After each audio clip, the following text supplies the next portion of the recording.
Chapter 12: Grandiose and Self-Exaggerating Vampires. The vampire is often a magnificent creature, full of ambition and confidence.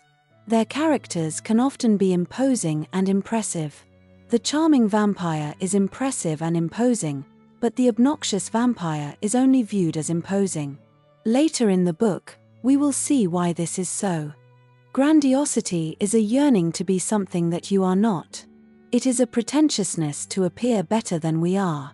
We have all indulged in grandiose courting at some time in our lives. When grandiosity is leashed and tempered, and we see it for what it is, it can be a positive mindset. No one wants to see themselves as weaker or more feeble and inept than they are. Believing in such negative esteem strips away the positive from flourishing.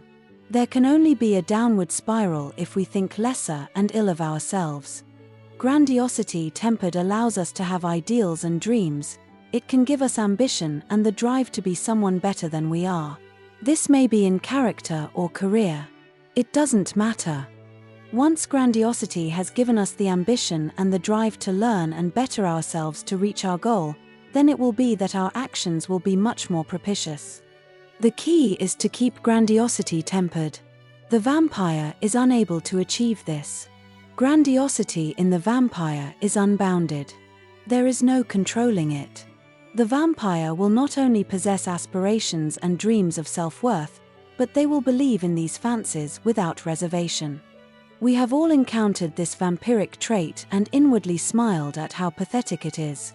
Take time to strip down grandiosity in the vampire and see it for what it really is. One would find nothing remarkable beneath the outward ostentation. Probe a little further, and you will find almost nothing to support the vampire's deluded belief of superiority. But most people assess character by the outward show and first impressions, and this fault, in all of us, the vampire exploits and builds upon.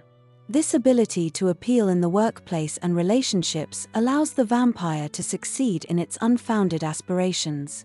First impressions are a potent tool for creating an image. First impressions are predominantly physical: dress, looks, handshake, eye contact, tone of voice, language, walk, demeanor, etc.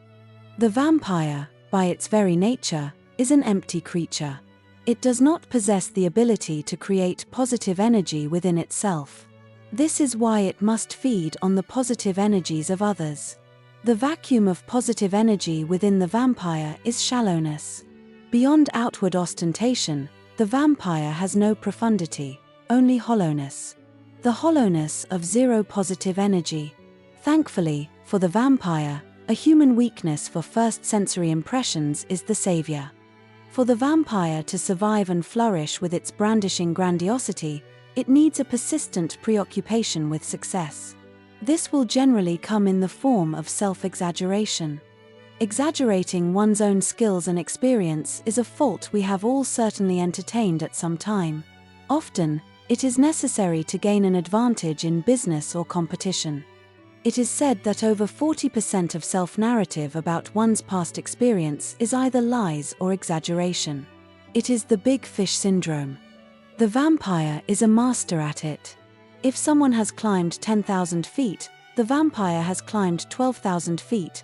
If a salesman has made 10 sales, the vampire has made 11. There is nothing the vampire cannot beat. Most of us temper the need to self-exaggerate our own importance.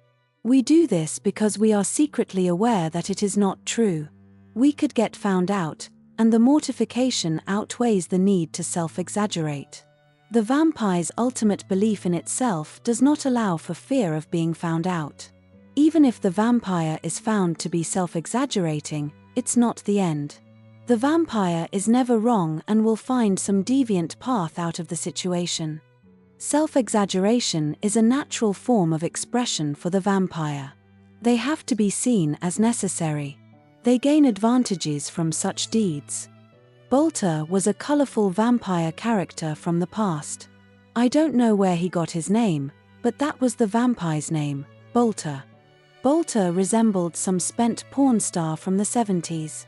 He was lean, tall, had long hair and that sauntering gait which exuded confidence and a couldn't give a damn attitude.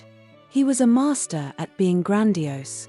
He didn't care what massive levels of self-exaggeration he afforded himself. He believed he could deal with it. The reality was he always carried around with him some new bruise on his head from the latest altercation he'd emerged from some pub. Years of alcoholic hammering had given his voice a kind of permanent slur. However, he still possessed quite a remarkable memory, and I remember one night in a pub somewhere in Leeds hearing Coleridge's rhyme of the Ancient Mariner for the first time, which Bolter could quote in its entirety. His rendition was melodramatic and grandiose, which made the piece highly entertaining and charismatic. He'd learnt the poem in one of England's prisons, and the beautiful piece never left the fellow.